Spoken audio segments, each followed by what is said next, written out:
La famille, mais comment ils vont avec ce temps magnifique? Franchement, si ça c'est pas un temps à bosser sur la Miata, dites-moi qu'est-ce que c'est.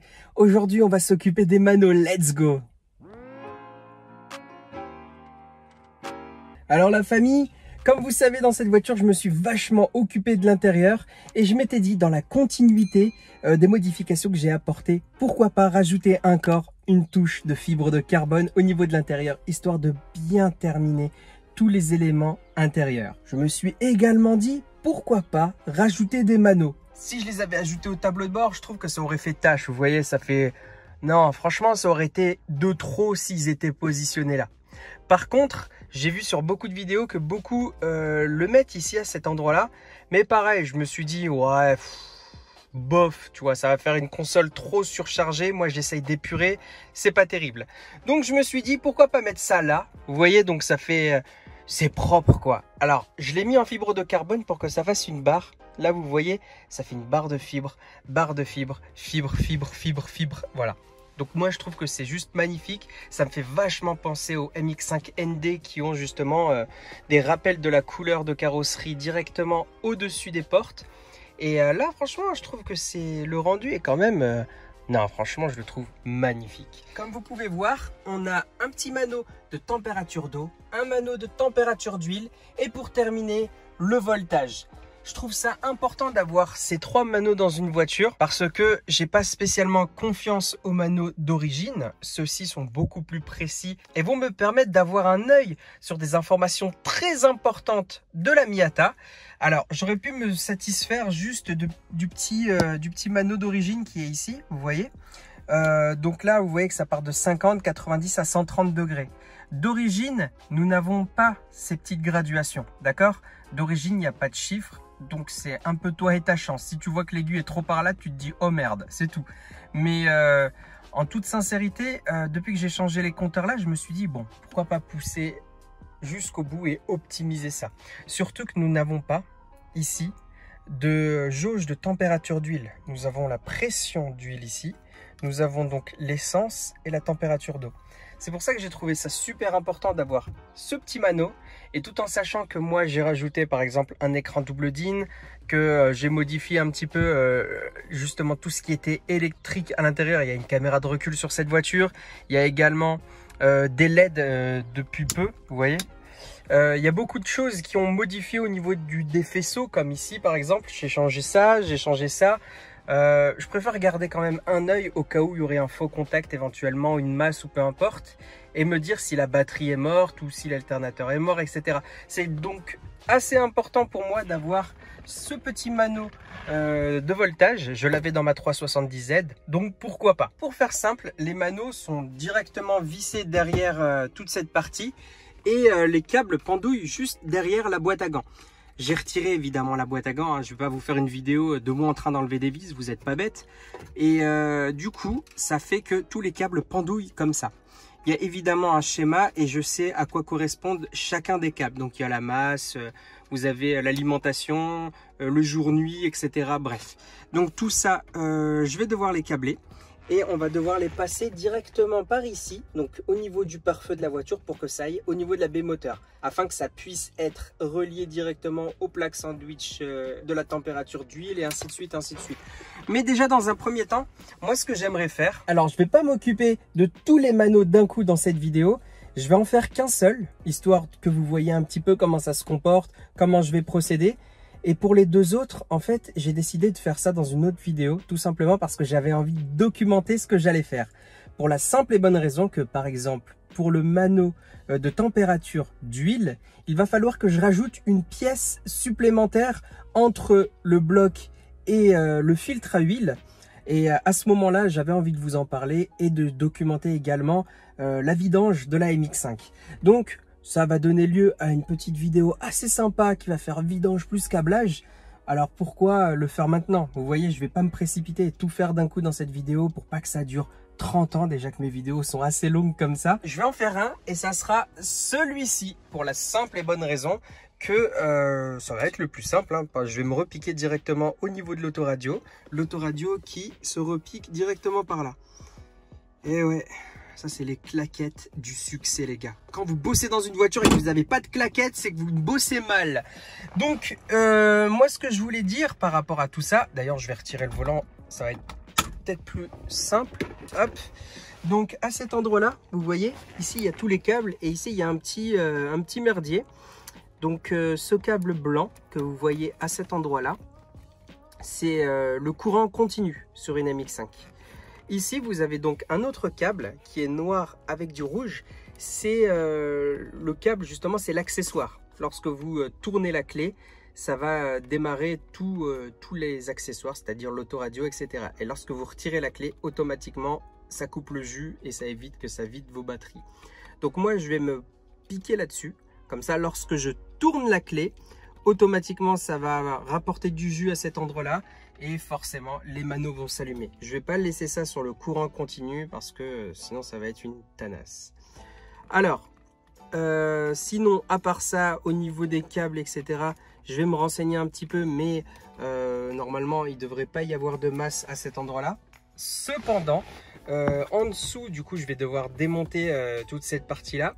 Sous la façade, on a un endroit où se piquer au niveau de la masse. On a à peu près tout pour le volt. Donc là, il va falloir, je suppose, il y a 4 câbles. Donc il doit y avoir, à mon avis, le courant continu, une masse, le jour-nuit et le câble accessoire. Je suppose, faut que je me renseigne, mais à mon avis, ça doit être ça. Et puis, de toute façon, je pense qu'on a pas assez de longueur au niveau des câbles. Donc, je vais rallonger le tout. J'ai acheté ce qu'il faut et on va voir ce que ça donne. Voilà, j'ai tout démonté, tout comme il faut. Du coup, ça nous laisse un petit peu apparaître tout ce que je vous disais. Donc là, vous voyez, il y a une masse. Donc, c'est relié directement à cet endroit-là. C'est la masse de l'autoradio. Moi, je vais me repiquer là-dessus, c'est-à-dire que j'ai juste à soulever la vis, tout simplement. Je vais la retirer, parce que là, normalement, il n'y a plus rien qui est attaché. On va retirer gentiment la petite plaque et on va retirer, en faisant gaffe, la petite façade qui m'a coûté 1 tonne, les gars. Hop là. Donc là, il faut faire gaffe parce que c'est branché directement au niveau des pop-up. Mais voilà. Et ça me permet également de vous montrer un petit peu comment j'ai branché ça. Donc j'ai mis 2 vis à ces endroits-là pour pouvoir faire tenir l'autoradio. Voilà. De toute façon, je pense que je vais retirer l'autoradio pour pouvoir faire fonctionner les manos, clairement. Alors attention, je suis pas un pro, d'accord? Je fais ça au feeling et avec beaucoup de forums que je vais écumer, de vidéos, etc. Mais ça ne veut pas dire pour autant que ce que je fais est correct à 2000%, d'accord? Moi, si ça fonctionne, tant mieux, ok? Ça sera peut-être la chance du débutant. Si vous voyez que je fais mal quelque chose, n'hésitez pas à me reprendre. C'est avec vos conseils que moi j'avance, d'accord? Je lis vos commentaires. Donc si vous voyez que je fais mal quelque chose au niveau des câblages, dites-moi, attention Youyou, tu fais peut-être une connerie, il faut peut-être mettre un truc ici, il faut peut-être raccorder ça comme ça. N'hésitez pas, je compte sur vous. Mais j'avoue, si c'est bien, si c'est correct, envoyez-moi des petites médailles dans les commentaires. On va faire comme ça. Quand vous kiffez ce que je fais, jetez des petites médailles. Allez, c'est parti la famille. Bon, maintenant que mon bordel est bien rangé, bien posé, ça me fait chier de voir la voiture comme ça. On dirait que j'ai régressé et qu'elle est encore en bordel comme il y a quelques semaines. Du coup, c'est attaché comme ça. Donc, les petits volets d'aération font office également de bouchon, tout simplement. Et cette partie-là, du coup, peut se retirer très facilement. Et voilà, comme vous pouvez voir, les manos sont juste comme ça. Donc, il y a cette partie-là qui doit être vissée jusqu'à toucher le carbone. Donc, je frotte pas énormément non plus. Mais croyez-moi, c'est bien fixe, regardez. Donc là, c'est bien attaché. Les manos sont bien, tout simplement bien fixés. Et ils sont bien droits. Maintenant, ce qui nous intéresse, c'est ce que j'ai fait là, d'accord? Parce qu'il y en a plein qui vont se poser la question de comment j'ai fait rentrer des manos. Alors, comme vous pouvez vous en apercevoir, il y a une modification que j'ai dû faire qui est définitive. C'est tout simplement de devoir couper le plastique qui est ici. Eh oui, On n'a rien sans rien, la famille, c'est obligé. Si vous voulez avoir des manos dans votre voiture, il va falloir vous séparer définitivement de votre tableau de bord, d'accord? Là, vous voyez qu'il est entièrement coupé, donc j'ai passé directement la disqueuse, hein, je ne me suis pas fait chier. J'ai coupé et j'ai tout retiré. Alors normalement, ici, il y a une autre partie donc métallique qui doit s'attacher, comme vous voyez, à ces endroits-là. Les vis sont attachées de l'intérieur. J'ai forcé un peu pour les retirer. De toute façon, ça ne reviendra plus jamais ici, étant donné que maintenant mon tableau de bord va être encore mieux que ce qu'il y avait à l'origine, enfin, selon moi. Donc voilà. On va laisser ça comme ça parce que ça va peut-être nous faciliter du coup l'accès pour pouvoir aller directement au pare-feu qui est au bout là-bas. Et on va pouvoir câbler beaucoup plus facilement. Si vous aviez cette question derrière la tête à vous demander comment il a fait pour passer des manos à cet endroit, bah j'ai coupé. Voilà. Tant qu'on y est, on va s'occuper gentiment de la boîte à gants. Regardez-moi cette merde. En fait, elle est fendue en deux, ça se voit de l'intérieur, vous voyez. Et il y a ça. Et devinez qui a fait ça? Encore cet ancien propriétaire de mes deux. Putain, franchement, ça commence vraiment à me casser les couilles. Jusqu'à la boîte à gants, hein, quand même. On voit que les gens, à quel point ils sont pas soigneux, ça m'insupporte. Enfin bref, comme vous avez vu dans les premiers épisodes, il y avait un petit problème avec la boîte à gants qui ne voulait pas fermer. En fait, c'était juste cette partie-là, donc la partie loquée, qui était coincée. Donc, le mécanisme est hyper simple. Vous voyez ici, la petite partie là triangulaire, et ben c'est ça en fait qui fonctionne avec justement le petit loquet qui est là. Et en fait, il remontait pas. J'ai juste foutu un petit peu de dégrippant dedans. J'ai bien nettoyé. Vous voyez, regardez. Plus je fais ça et plus la rouille est en train de remonter. Hop. Vous voyez la couleur là? Toute la rouille qui est remontée. En fait, ça devait être juste encrassé parce que ça n'a jamais été ouvert depuis X années, X mois, j'en sais foutre rien. Mais voilà, maintenant ça fonctionne très bien. Évidemment, je vais le laisser sécher correctement, etc. Maintenant, je vais faire la façade. Mais ce qui est étrange, c'est qu'il n'y a pas de coups, vous savez là, les coups de sac à dos, les coups de sac à main, etc. qui laissent des traces. Étrangement, il n'y en a pas. Bon, ça devait être un solitaire, l'ancien proprio. Bref, je nettoie encore avec des produits Ali. Hein. Franchement, ça coûte moins d'1 balle. Hein. Vous tapez plastique rénovation sur Ali et vous allez pouvoir retomber sur mes machins qui nettoient bien. Ça en l'occurrence c'était tout gris, tout crade. Bah là franchement c'est un peu plus propre. Évidemment il y a des traces de gras dues au WD-40, mais là par exemple, bah alors oui évidemment c'est un truc de pneu etc, mais bon c'est impropre, ça reste une éponge. Donc là avec le produit vous voyez, en plus au soleil à quel point c'est tout brillant. C'est juste nickel, hein. Il n'y a pas de trace, il n'y a que dalle. Il est tout propre, refait à neuf.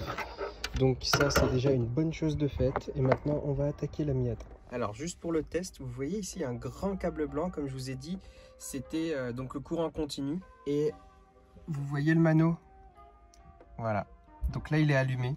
Il est très beau. En plus, ça me faisait peur parce que vous voyez, il y avait beaucoup de bleu quand il était éteint. Donc je me suis dit, oh merde, il va être bleu, etc. Mais non, en fait, je vais mettre un petit coup de clé pour que vous puissiez voir. Donc là, contact. Je démarre.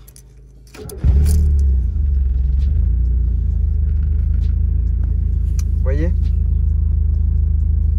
On est bien. On est très bien. Moi, ce que je pense faire, tout simplement, c'est pas brancher le câble rouge du mano. Je veux en fait qu'il s'allume seulement quand je démarre la voiture. Je veux pas qu'il reste allumé quand la voiture est éteinte. Ça m'intéresse pas. Donc, je vais tout simplement laisser seulement le câble accessoire branché au mano. Ensuite, je vais laisser donc le jour-nuit. Pareil sur le câble accessoire. Donc au moment où je vais tourner la clé, le mano restera allumé. Je pensais en réalité que le mano allait se tamiser quand j'allais ouvrir les phares pour pas tout simplement m'éblouir. Mais en vrai, non, ça éblouit pas, hein, tout simplement. Donc c'est seulement éteint ou allumé. Et moi, je préfère qu'il reste systématiquement allumé parce que là, avec le reflet, etc., on voit rien. Donc pour moi l'intérêt c'est tout simplement de laisser les manos systématiquement allumés. Donc je vais laisser le câble jaune branché au câble accessoire qui se trouve sous mon volant, y compris donc le petit câble blanc, comme ça va être réglé. Bon, voilà ce que j'ai acheté. Ici c'est un porte-fusible. Donc ça je vais pouvoir le mettre directement au niveau du câble accessoire. Et ça, je vais le relier au câble d'alimentation de mes manos. Ici, je vais mettre un petit fusible qui se trouve ici. Donc, je vais mettre sûrement du 3 ampères. Et puis voilà, comme ça, s'il y a un problème avec mes manos, au lieu de tout bousiller au niveau de mon faisceau, ça va seulement bousiller le fusible. Et puis, je saurai qu'il y a peut-être quelque chose qui ne va pas, etc., etc. Et voilà la famille. Bon, je vous ai épargné la soudure, etc. Ça, vous savez tous faire. Donc, ce que j'ai fait par rapport au câble accessoire, j'y ai directement relié mon porte-fusible. Donc ici, j'ai mis un fusible de 5 ampères. Je pense que 3 ça aurait suffi. Bon, qui peut le plus, peut le moins. Donc j'ai mis un fusible de 5 ampères qui est relié directement au câble qui est derrière l'autoradio. Donc ce câble-là vient alimenter toute mon autoradio et se pique directement sur le câble accessoire de la voiture. Et moi j'ai envie de me repiquer justement dessus pour les manos. Ce qui fait que du coup, ouais, comme je vous ai dit, j'ai tout simplement rajouté mon petit porte-fusible. J'ai mis des connecteurs, je les ai attachés. Je vais refaire l'installation propre ici, hein, ne vous inquiétez pas. Je vais mettre ici un peu de scotch, de Chatterton, on verra. J'ai évidemment soudé également les connecteurs pour pas que ça bouge avec les vibrations, etc. De toute façon, ça, c'est pas censé bouger, hein. Vous savez, ici, vous avez le faisceau.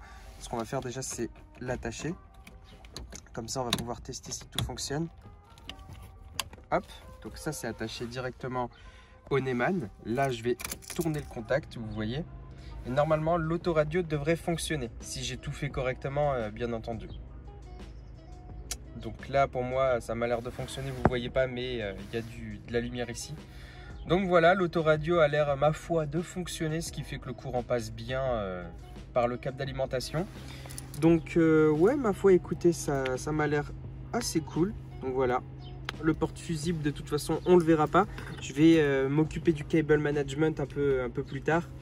Évidemment, j'ai des rilsans, je ne sais pas comment ça s'appelle. Bref, j'ai des attaches en plastique.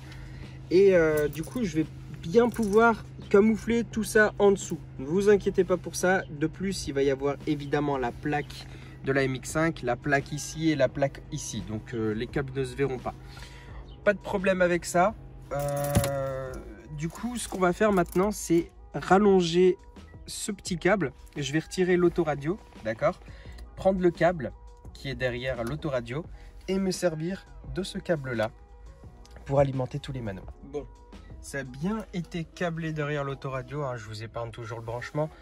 J'ai sorti du coup les deux câbles. Ici, on a la masse qu'on avait attachée au début de la vidéo et ce câble-là est attaché au câble d'alimentation de l'autoradio. Donc ce que j'ai fait tout simplement là, vous voyez, c'est juste du test. Donc ce câble noir qui va jusque là, c'est le câble du mano, tout simplement. Donc pour le test, je l'ai juste voilà, attaché grossièrement comme ça. Et j'ai attaché tout simplement ici, donc c'est la luminosité et le câble accessoire du mano directement au câble accessoire de la voiture. Donc voilà, pareil, hein, attaché grossièrement, ils sont entortillés entre eux, c'est juste pour faire le test. Donc logiquement là, lorsque je vais tourner la clé, donc je vais essayer de vous faire un gros plan comme ça, voilà, il se réinitialise et il met le bon voltage. Si je démarre la voiture, je regarde si j'ai pas une vitesse d'enclencher. De toute façon, je vais mettre un petit coup d'embrayage, hop, et je démarre.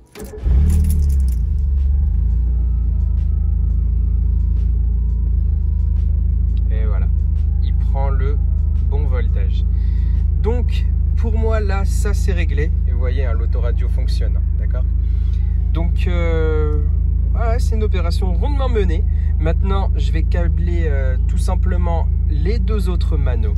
Les autres manomètres ont une particularité, c'est qu'il va falloir que je les branche sur des capteurs.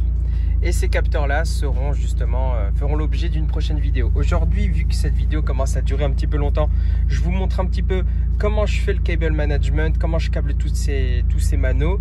Et je vous montre un petit peu le rendu que ça va donner avec le tableau de bord.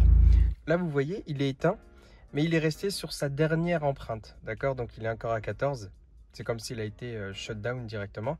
Si je veux que l'aiguille retombe au niveau du 0, il faut tout simplement que je le mette, que je raccorde la partie rouge au courant continu de la voiture. Mais ça, je n'ai pas du tout envie. Pour la simple et bonne raison que quoi qu'il arrive, dans tous les cas, au moment où je vais tourner la clé, le Mano va faire sa petite réinitialisation. Alors ça me gêne pas du tout que les aiguilles ne bougent pas. Voilà, c'est pas une question d'esthétique ou quoi. De toute façon, les Manos sont tellement sombres qu'on voit rien dedans lorsqu'ils sont éteints. Donc voilà la famille, je vais remonter tout ça et je vous montre à quoi ça ressemble. Bon, j'ai remis la console là. Vous voyez qu'il y a les câbles qui se baladent encore un petit peu. Ne vous inquiétez pas, justement. Comme il y a une petite colonne derrière, je vais attacher directement. Ah ouais, mais après, c'est pas une très bonne idée, hein, je vous avoue. Vous savez ce que je vais faire?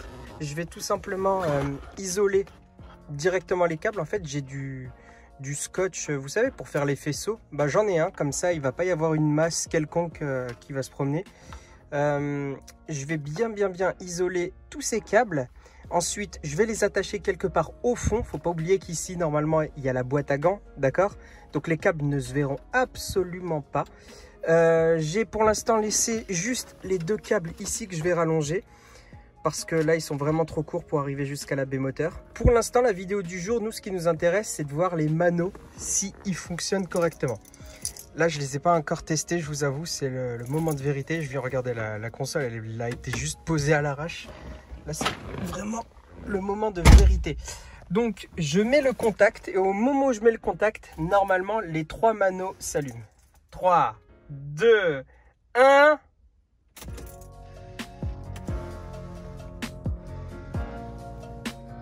Let's go!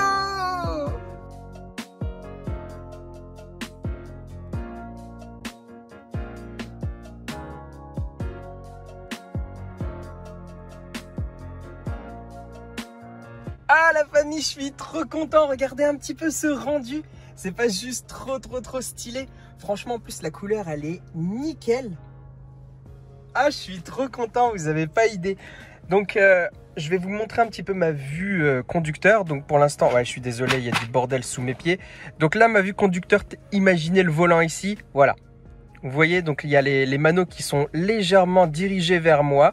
La console qui est légèrement dirigée vers moi. Ah non, mais ça fait trop plaisir. Là, ça sera peut-être un peu mieux comme ça. Donc vous voyez, franchement, c'est vraiment trop beau. C'est vraiment trop beau. Là, la Miata, les gars, je suis en train de la rendre complètement folle. Vous avez déjà vu ça dans une Miata, vous? Ah là là, c'est trop stylé. Regardez en tout cas. Là, vous voyez que le water temp, évidemment, il ne fonctionne pas, ainsi que le oil temp, tout simplement parce que les petits capteurs sont normalement raccordés par les câbles verts, qui ne sont pas raccordés tout simplement.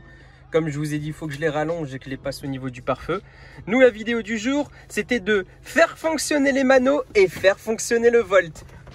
Là, vous voyez, pour moi, ça a l'air bon. Je vais démarrer la voiture. Normalement, ça devrait afficher un petit peu au-dessus de 14.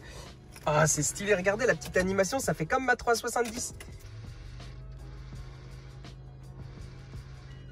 En plus, ils sont synchrones. Hein, c'est trop stylé. Bon, je démarre.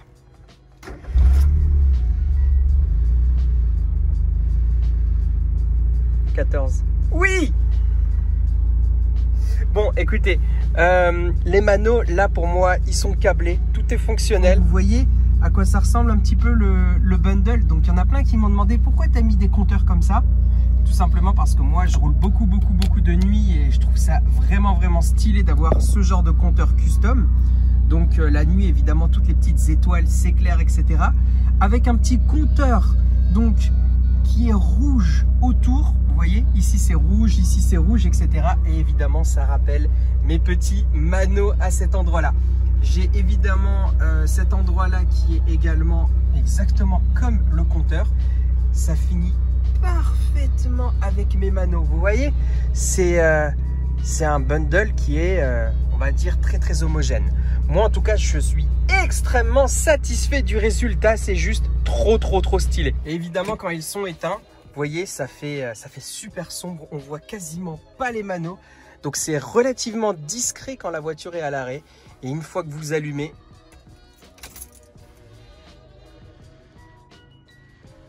la magie opère. Ah non, je suis trop content, la famille. C'est trop cool. Et pour pousser le truc jusqu'au bout, vous voyez ce petit volet d'aération, il est en chrome. Je l'ai modifié, je vous l'avais présenté dans une autre vidéo. Et en fait, ce qui jure un petit peu avec toutes les modifications, c'est évidemment le cerclage à cet endroit-là qui est en plastique. Donc ici, c'est aussi du plastique, mais vous voyez, c'est une autre finition de plastique, on va dire, qui est quand même un peu plus stylée que les finitions, voilà, plastique un peu cheap. C'est pour ça que j'ai investi dans ce genre de petits rings. Donc c'est pas du plastique non plus, hein. Voilà, c'est des petits rings en alu qui ont été peints en piano black, qui vont se positionner comme ça. Vous voyez? Donc ça va être super bien terminé au niveau de la console. J'attends juste de bien tout câbler, histoire de ne pas avoir à sceller bêtement toute la partie et de devoir ensuite redémonter. On ne sait jamais. Je préfère bien terminer de tout câbler correctement. Ensuite, je pourrai remettre définitivement la petite console ici. Et puis, on sera extrêmement bien. Regardez, c'est pas trop stylé? Ça s'éteint en douceur. Ah, c'est trop stylé! Alors peut-être qu'il y en a qui vont être intéressés par ces manos. Sachez qu'ils ne coûtent pas cher du tout. Il y en a plein qui vont me dire pourquoi je n'ai pas acheté des manos de marque, tout simplement. Eh bien, sachez que je n'ai pas envie d'acheter de la marque juste pour acheter de la marque. D'accord? Ces manos-là me correspondent parfaitement pour 3 raisons. La première, c'est que j'ai pas envie d'investir dans des manos onéreux pour un truc aussi basique que de la température d'eau, la température d'huile et le voltage. De plus, vous voyez que la couleur de ces manos correspond parfaitement à mes compteurs. Ça rend mon build vraiment homogène. Ça, c'est très important pour moi. Et la troisième raison, c'est tout simplement parce que je n'avais pas envie de partir sur trop de modernité. Les manos récents se branchent généralement sur des prises OBD. Alors sur celle-là, vous êtes un peu dans la merde. C'est une prise diagnostique, hein. On est sur une voiture des années 90, les gars. Voilà, j'avais pas envie non plus d'avoir un truc digital, machin, trop d'informations et trucs. Moi, je voulais la sobriété, c'est-à-dire un compteur numérique avec tout simplement une aiguille de la même couleur que mes compteurs. Voilà la raison pour laquelle j'ai choisi plutôt ces manos que les manos qui coûtent cher, hein. Je les ai pas eu très cher. Je vais vous montrer combien je les ai eu. C'est sur un site que vous connaissez tous. C'est cette marque-là, Dino Racing. Donc c'est un accessoiriste basé en Chine. Donc c'est des manos chinois, hein, on va pas s'en cacher.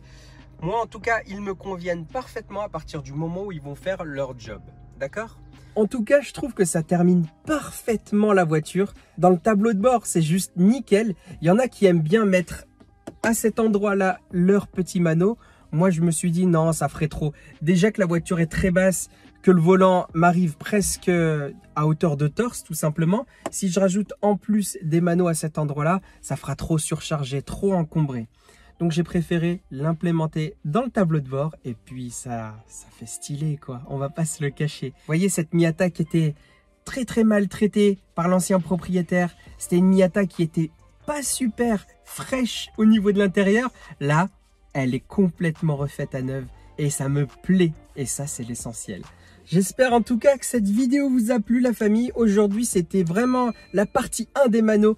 La prochaine fois, je vous montrerai la partie 2. Et puis, je compte sur vous, comme d'habitude, pour péter cette barre de like, pour envoyer un petit commentaire si vous avez envie de dire ce que vous pensez du build. N'oubliez pas, FAQ à l'épisode 30. On y est bientôt. Si vous avez des questions, c'est maintenant ou jamais. Parce qu'évidemment, moi, je fais mes vidéos, mes montages à l'avance. Donc, n'hésitez surtout pas à poser vos commentaires pour que je puisse y répondre en vidéo. Je vous souhaite une bonne journée ou soirée à l'heure à laquelle vous regardez cette vidéo. Vous connaissez la chanson et je vous dis à plus.